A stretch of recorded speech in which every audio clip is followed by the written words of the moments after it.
हयात तहरीर अल शाम के लीडर अहमद अल शरा ने सीरिया में बशर अल असद के मुल्क छोड़ने के बाद दमिश्क के अजीम उमैद मस्जिद में नारेबाजी करती हुई भीड़ से खिताब किया। रूस की एक सरकारी मीडिया ने दावा किया कि असद और उनका परिवार मॉस्को पहुंच गए हैं और उन्हें पनाह दे दी गई है। ये दावा बागियों पर मुल्क के कंट्रोल करने के कुछ ही घंटों बाद किया गया।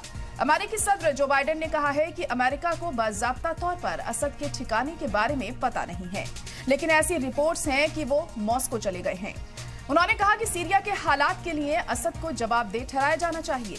बाइडेन ने सीरिया के अंदर इस्लामिक स्टेट के ठिकानों पर अमेरिकी हवाई हमलों की भी तस्दीक की।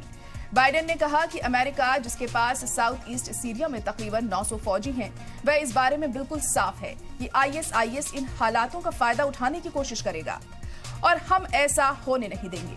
उन्होंने कहा, इस बीच दमिश्क के ज्यादातर इलाकों में बहुत कम या कोई पुरतशद्दुद जंग नहीं हुई। सड़कों पर सरकार मुखालिफ फौजियों और उनके हामियों ने जश्न मनाते हुए हथियार चलाए। सीरियाई सरकार की अलामती मूर्तियों को गिरा दिया गया और कई सिक्योरिटी चौकियों को आग लगा दी गई। इसके अलावा उन्होंने राष्ट्रपति भवन में भी तोड़फोड़ की। एक दूसरे मामले में इजराइल के वजीर आजम बेंजामिन नेतन्याहू ने गोलान हाइट्स में बिना गश्त वाले बफर जोन को जब्त करने का हुक्म दिया है। इजराइल का कहना है कि सीरिया के साथ 1974 का डिसएंगेजमेंट एग्रीमेंट अब वैलिड नहीं है। इलाके में कशीदगी बढ़ने की वजह से बफर जोन में कर्फ्यू लगा दिया गया है। इस बीच कई डिप्लोमेटिक जराये के मुताबिक यूएन सिक्योरिटी काउंसिल सीरिया के ताल्लुक से बंद दरवाजे में इमरजेंसी मीटिंग बुलाएगी। उनका कहना है कि मीटिंग में सीरिया के साथ हुई कशीदगी को कम करने के लिए कई कदम उठाए गए हैं। इतवार को रूस से भी इस मीटिंग में शामिल होने की अपील की गई है।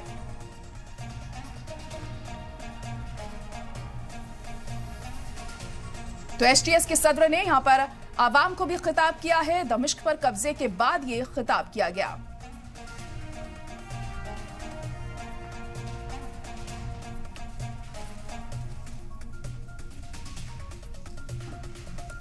मैं अबू मोहम्मद अल गोलानी आज सीरिया के बागियों का चेहरा हैं, जो अब दमिश्क शहर को कंट्रोल करते हैं, क्योंकि बशर असद सीरिया से रूस चले गए हैं और मॉस्को में पनाह ली है। गोलानी 2003 में इराक में अलकायदा में शामिल हो गए। सीरियाई खाना जंगी के दौरान उन्होंने अलकायदा के लिए वफादारी का हलफ लेते हुए नुसरा फ्रंट का कयाम किया, लेकिन 2016 में उन्होंने अलकायदा में खुद को इस अलकायदा से दूर ही कर लिया। उन्होंने अपने ग्रुप का नाम बदलकर जबात फतेह अल शाम और फिर हयात तहरीर अल शाम एचटीएस रखा और सीरिया के नॉर्थ वेस्ट कोने में इदलिब सूबे में अपने इख्तिदार को मजबूत किया। गोलानी ने अपनी छवि को फिर से बनाने में कई साल बिताए, खुद को सेक्युलर चेहरे के तौर पर जाहिर किया। हाल के दिनों में शिद्दत पसंदों ने उनका दूसरा नाम भी छोड़ दिया और उन्हें उनके असली नाम अहमद अल शरा से खिताब करना शुरू कर दिया। इसके बावजूद अमेरिका, जिसने 2013 में गोलानी को दहशतगर्द करार दिया था, अभी भी उनके बारे में जानकारी देने वाले को $10 मिलियन तक इनाम दे रहा है।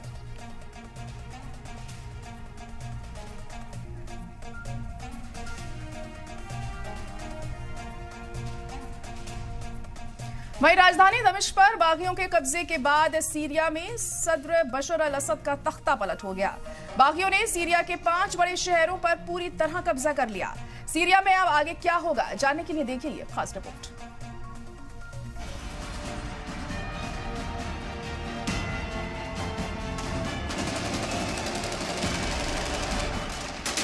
सीरिया पर बागियों ने फतह हासिल कर ली है। उन्होंने राजधानी दमिश्क को अपने कंट्रोल में ले लिया है। बताया जा रहा है कि बशर अल असद मुल्क छोड़कर भाग गए हैं। बागियों ने मुल्क के वजारात दिफा पर कब्जा कर लिया। उन्होंने पब्लिक रेडियो और टीवी बिल्डिंग को अपने कंट्रोल में ले लिया है।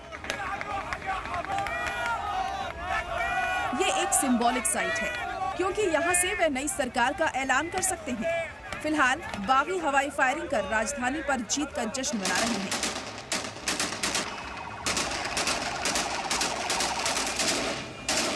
सीरिया की फौज के कमांडरों ने बाज़ाब्ता तौर पर ऐलान कर दिया है कि सीरिया में सदर बशर अल असद का 24 सालों का इक़्तिदार खत्म हो गया और सीरिया असद से आजाद हो गया।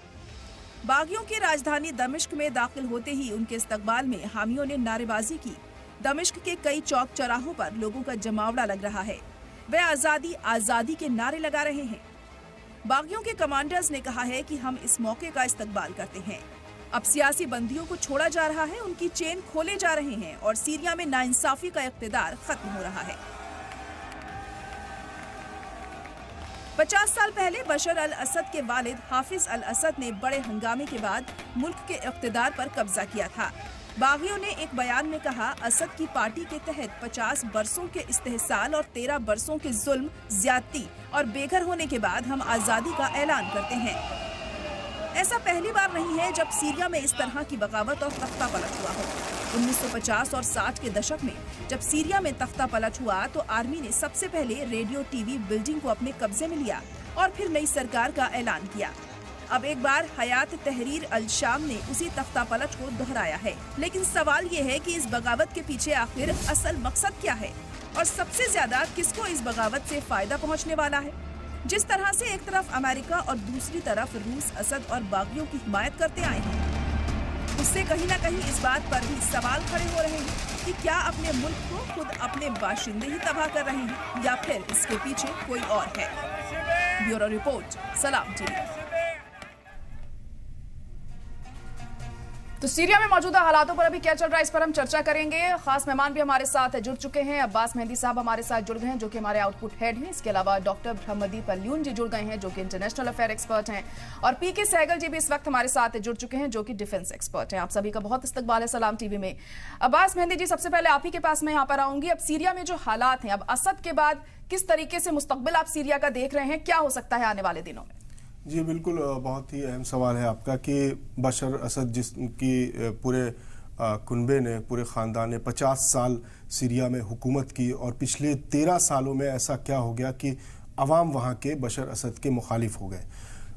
13 साल से अरब स्प्रिंग के बाद लोगों को लगा कि यहाँ भी रिजीम चेंज की जा सकती है। 13 साल पहले 2011 में जब सीरिया में स्प्रिंग शुरू हुई, अपराइजिंग शुरू हुई, तो उस वक्त तक बशर असद ने कुछ ऐसा काम नहीं किया था। लेकिन बागियों को सप्रेस करने के लिए बशर असद ने गन का भी सहारा लिया, फायरिंग भी की, स्ट्रेट फायरिंग की, बहुत लोग मारे गए। अब सबसे बड़ा सवाल यह है कि बशर असद के बाद जिन लोगों के हाथों में सीरिया है उसमें कौन लोग हैं? तहरीर अल शाम, अहरार अल शाम, अल नुसरा फ्रंट जो कि अब तहरीर अल शाम हो गया है, national front for liberation, Syrian democratic forces, al Qaeda के आतंकवादी, ISIS के आतंकवादी, टर्की के पाले हुए कुछ नाम नेहाद मुजाहिदीन इस वक्त सीरिया पर कंट्रोल किए हुए हैं।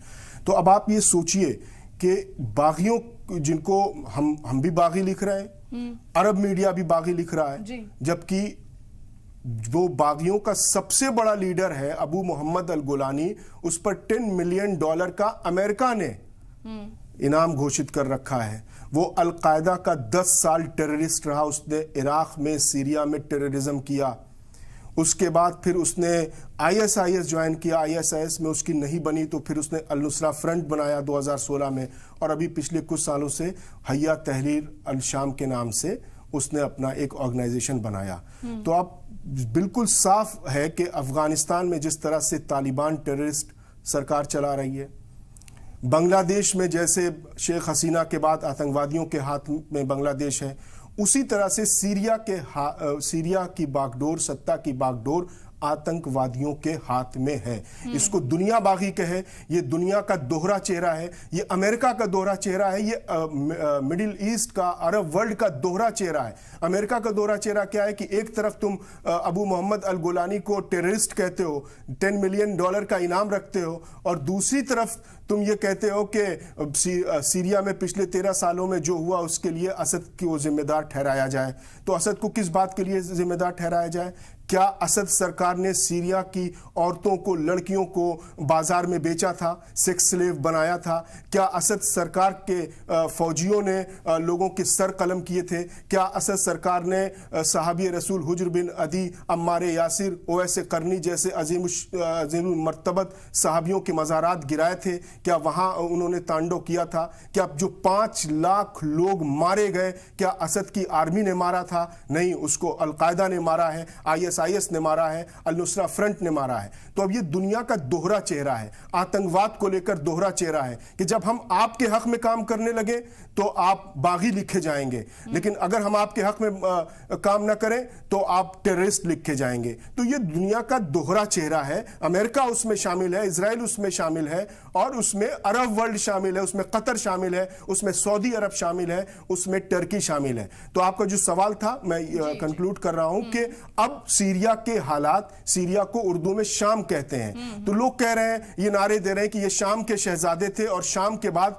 अब नई सुबह आई है। तो याद रखिए, शाम के बाद रात आती है, और ये शाम के बाद अब सीरिया में जो रात आई है ये बहुत तारीख रात आई है, क्योंकि जिन हाथों में सीरिया है उनके हाथ मासूमों के कत्ल में डूबे हैं, औरतों की इस्मतों को लूटने में डूबे हैं। जी जी बिल्कुल। और देखिए क्या बदलाव सीरिया में आने वाले दिनों में होता है, ये बहुत अहम होगा यहाँ पर देखना। और आखिर इसका जिम्मेदार कौन है, ये भी एक बड़ा सवाल है। डॉक्टर ब्रह्मदीप जी, आपको क्या लगता है इन तमाम हालातों के पीछे आखिर किसका मेन तौर पर हम हाथ माने? आप किस तरह से देख रहे हैं इसे?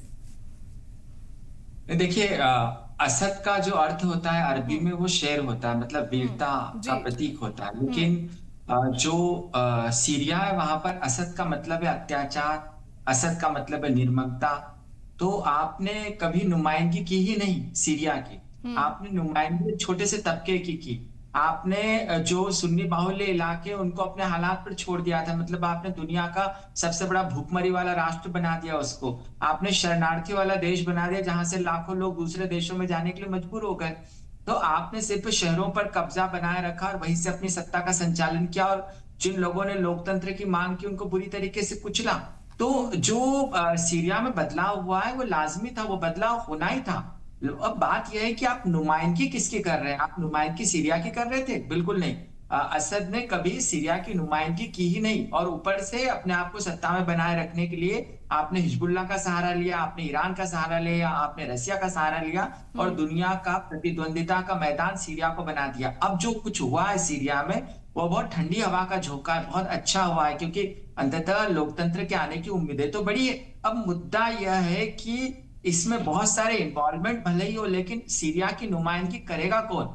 अब हयात अल शाम के जो नेता है वो जब मुखातिब हुए अभी वो एक पुरानी मस्जिद से लोगों से, तो उन्होंने असद को एक शिया बताया, खुद को सुन्नी नेता के तौर पर बोला। अभी जो थोड़ी देर पहले भाषण हुआ उनका, ये चीजें अब यदि उन्होंने ऐसा किया है तो इसका मतलब है कि सीरिया को आप गृह युद्ध की आग में झोंक देंगे। फिर ऐसे में आप पर कुर्द कैसे भरोसा करेंगे जो 10-15% है, और दक्षिण पश्चिम सीमा पर वो स्वायत्तता की मांग कर रहे हैं। यदि आप टर्की के इशारों पर चलेंगे तो फिर उन कुर्द तो आप पे भरोसा करेंगे नहीं। दूसरी बात यह भी कि असद का जो परिवार है जो कि वहां पर करीब 50 सालों से है, वहां पर शिया जो है वो, तो उन्होंने जिस कड़ाई से शासन का संचालन किया है, तो जो सुन्नी लोग हैं उनके मन में उनके प्रति गुस्सा भी होगा, वो गुस्सा भी बाहर आ सकता है। वहां पर 10% ईसाई भी है। तो यहाँ पर इंटरेस्ट भले ही दुनिया की कुछ हो, लेकिन वहां पर जो कबीलाई संस्कृति है, जो विविधता है, तो उनके बीच एकता स्थापित करने की ताकत किसमें है? क्या हयात अल शाम पर विश्वास करेंगे जो अलकायदा से और ISIS से निकले? क्या उनके विचारों पर वो रहेंगे?